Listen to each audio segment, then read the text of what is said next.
नमस्कार विद्यार्थी मित्र हो, दी पॉलिटिक्स चॅनलवर आपलं स्वागत आहे। आज आपण इंडियन पॉलिटिकल थिंकर या BA थर्ड इयरच्या 5व्या पेपरचा 5व्या सेमिस्टरचा 9वा पेपर पाहणार आहोत। यामध्ये लोकमान्य टिळक, महात्मा गांधी, डॉक्टर BR आंबेडकर आणि MN रॉय असे 4 विचारवंत आपल्याला अभ्यासक्रमाला आहेत आणि आता आपली MCQ ची परीक्षा होणारी आहे आणि म्हणून या प्रत्येक विचारवंतावर साधारणतः आपण एक 20-20 MCQ जर बनवून घेतली आणि या चॅनलवर जर आपण नव्याने आला असाल तर त्यांनी या चॅनलला सबस्क्राइब करून घ्यायचं आहे, कारण ही व्हिडिओ पाहून अनेक विद्यार्थ्यांना पैकीच्या पैकी मार्क मिळालेले आहेत आणि म्हणून अधिकाधिक विद्यार्थ्यांना सुद्धा आपण हा व्हिडिओ शेअर करायचा आहे। तर आज आपण MN रॉय यांच्यावर कशा पद्धतीने MCQ येतील हे पाहणार आहोत। मी प्राध्यापक डॉक्टर दत्ताहरी होनराव, श्री हवगी स्वामी महाविद्यालय उदगीर। तर आज आपण MN रॉय यांच्यावर कशा पद्धतीने प्रश्न येतील हे पाहू।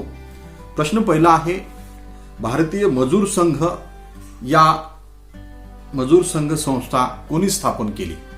पर्याय ए आहे MN रॉय, पर्याय बी आहे महात्मा गांधी, पर्याय सी आहे नेहरू, पर्याय डी आहे राम मनोहर लोहिया। आणि या प्रश्नाचं उत्तर आहे पर्याय ए MN रॉय। भारतीय मजूर संघ संस्था कोणी स्थापन केली? तर ती MN रॉयनी स्थापन केलेली आहे। आलं का लक्षात?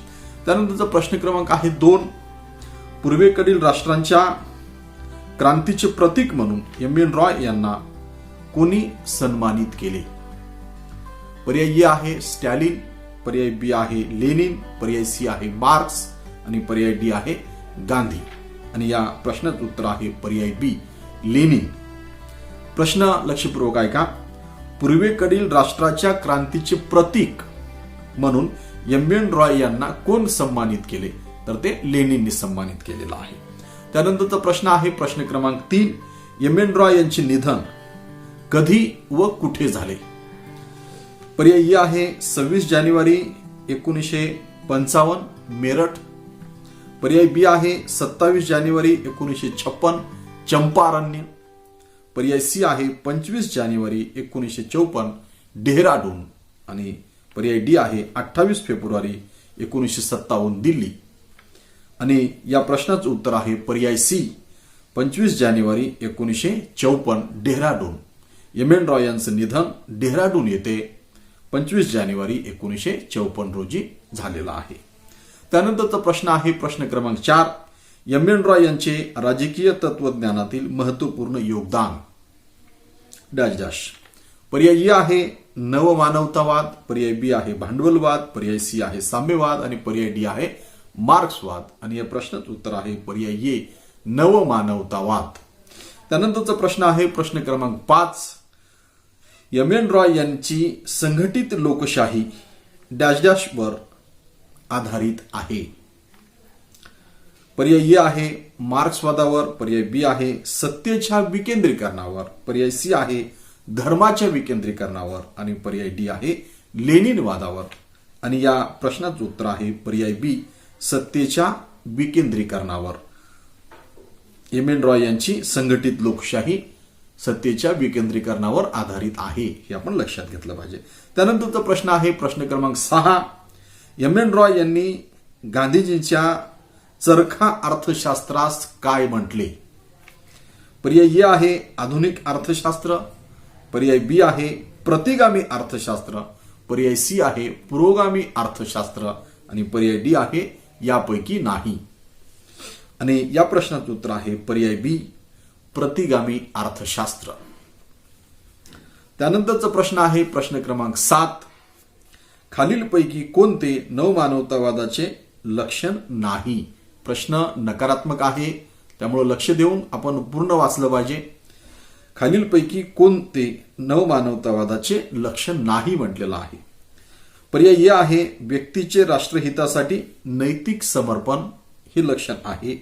पर्याय बी आहे मानवी विवेकावर विश्वास, पर्याय सी आहे स्वातंत्र्यासाठी आग्रही, पर्याय डी आहे विश्वबंधुत्वाची भावना आणि या प्रश्नाचं उत्तर आहे पर्याय सी स्वातंत्र्यासाठी आग्रही।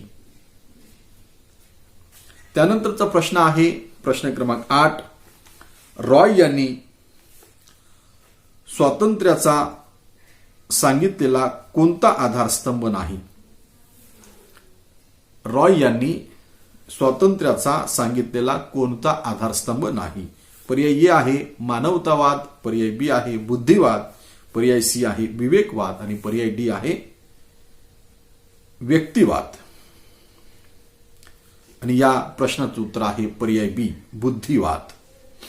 एम एन रॉयनी स्वातंत्र्याचा आधार म्हणून मानवतावाद, व्यक्तिवाद आणि विवेकवाद सांगितलेला आहे, बुद्धिवाद सांगितलेला नाही. आणि हाही प्रश्न नकारात्मक आहे म्हणून या प्रश्नाचं उत्तर आहे बुद्धिवाद.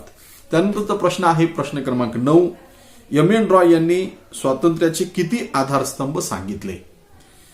पर्याय ए आहे 3, पर्याय बी आहे 4, पर्याय सी आहे 5 आणि पर्याय डी आहे 2.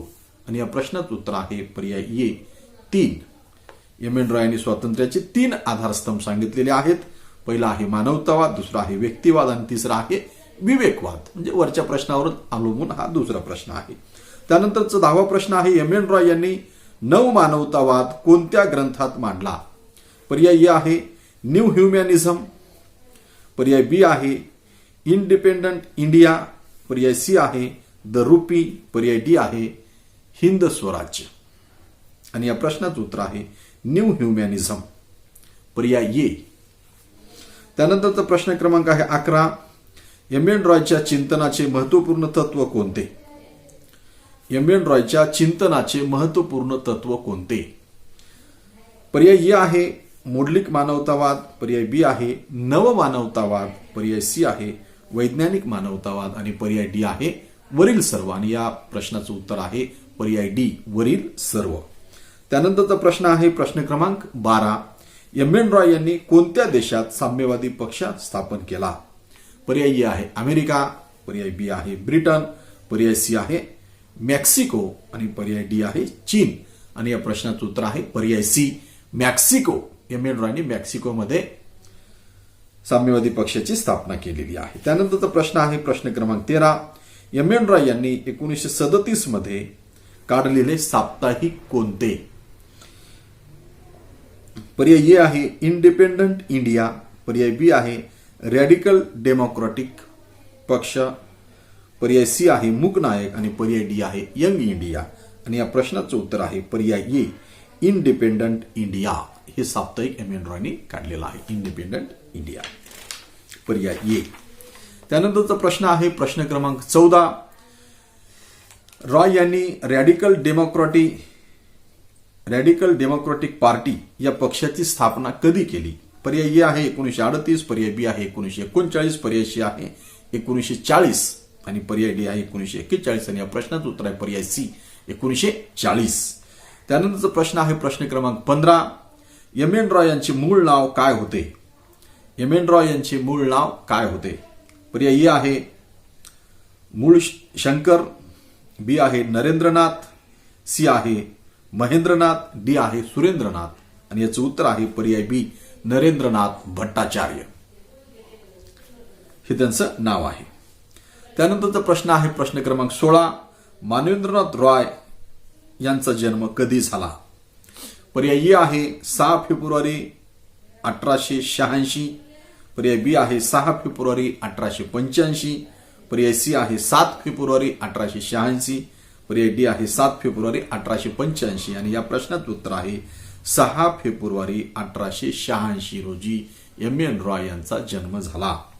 त्यानंतरचा प्रश्न आहे प्रश्न क्रमांक 17. एम एन रॉय अमेरिकेच्या डॅश डॅश विद्यापीठात शिकले? पर्याय ए आहे हार्वर्ड, पर्याय बी आहे कोलंबिया, पर्याय सी आहे ऑक्सफर्ड, पर्याय डी आहे केम्ब्रिज. आणि या प्रश्नाचं उत्तर आहे पर्याय बी कोलंबिया. त्यानंतरचा प्रश्न आहे प्रश्न क्रमांक 18. भारतीय संविधानातील समाजवाद रॉयची देणगी आहे असे मत कोणी मांडले? भारतीय संविधानातील समाजवाद रॉयची देणगी आहे असे मत कोणी मांडले? पर्याय ए आहे गॅब्रियल ऑस्टिन, पर्याय बी आहे डायसी, पर्याय सी आहे बसू पर्याय डी आहे कश्यप. आणि या प्रश्नाचं उत्तर आहे ग्रेविन ऑस्टिन. ग्रेविन ऑस्टिनने म्हटलेलं आहे भारतीय संविधानातील समाजवाद रॉय यांची देणगी आहे. त्यानंतरचा प्रश्न आहे प्रश्न क्रमांक 19. एम एन रॉय भारताचा पहिला डॅश डॅश नेता आहे. पर्याय ए आहे राष्ट्रवादी, पर्याय बी आहे साम्यवादी, पर्याय सी आहे हिंदुत्ववादी, पर्याय डी आहे गांधीवादी. आणि या प्रश्नाचं उत्तर आहे पर्याय बी साम्यवादी. त्यानंतरचा प्रश्न आहे प्रश्न क्रमांक 20. M N Roy dash dash लोकशाहीची संकल्पना मांडली. एम एन रॉय यांनी डॅश डॅश लोकशाहीची संकल्पना मांडली. पर्याय ए आहे पक्षविरहित लोकशाही, पर्याय बी आहे लोकराज्य, पर्याय सी आहे अध्यक्षीय लोकशाही, पर्याय डी आहे यापैकी नाही. आणि या प्रश्नाचं उत्तर आहे पर्याय ए पक्षविरहित लोकशाही. अलग लक्षात. अशी आपण 20 प्रश्न पाहिलेले आहेत. त्यानंतरचा प्रश्न आहे प्रश्न क्रमांक 21. भारतीय कम्युनिस्ट पक्षाची स्थापना कोणी केली. पर्याय ए आहे एम एन रॉय, पर्याय बी आहे ज्योती बसू, पर्याय सी आहे राम मनोहर लोहिया, पर्याय डी आहे जयप्रकाश नारायण. आणि या प्रश्नाचं उत्तर आहे पर्याय ए एम एन रॉय. भारतीय कम्युनिस्ट पक्षाची स्थापना एम एन रॉय यांनी केलेली आहे. भारतीय कम्युनिस्ट पक्षाची स्थापना कधी केलेली आहे असा जर प्रश्न असेल तर 26 डिसेंबर 1925 रोजी कानपूर येथे एम एन रॉयनी भारतीय कम्युनिस्ट पक्षाची स्थापना केलेली आहे. हे आपण लक्षात घेतलं पाहिजे. धन्यवाद विद्यार्थी मित्र हो. आपण एम एन रॉयवर साधारणतः 22 प्रश्न पाहिलेली आहेत. आपल्याला परीक्षेसाठी शुभेच्छा देतो. आपण हे व्हिडिओ पुन्हा पुन्हा पाहावेत आणि या चॅनलवर जर कोणी नव्याने आला असेल तर त्यांनी चॅनलला सबस्क्राईब करून घ्यायचं आहे आणि अधिकाधिक विद्यार्थ्यांपर्यंत हे चॅनल शेअर करायचं आहे. आज आपण इथंच थांबू. धन्यवाद विद्यार्थी मित्र. जय हिंद, जय महाराष्ट्र.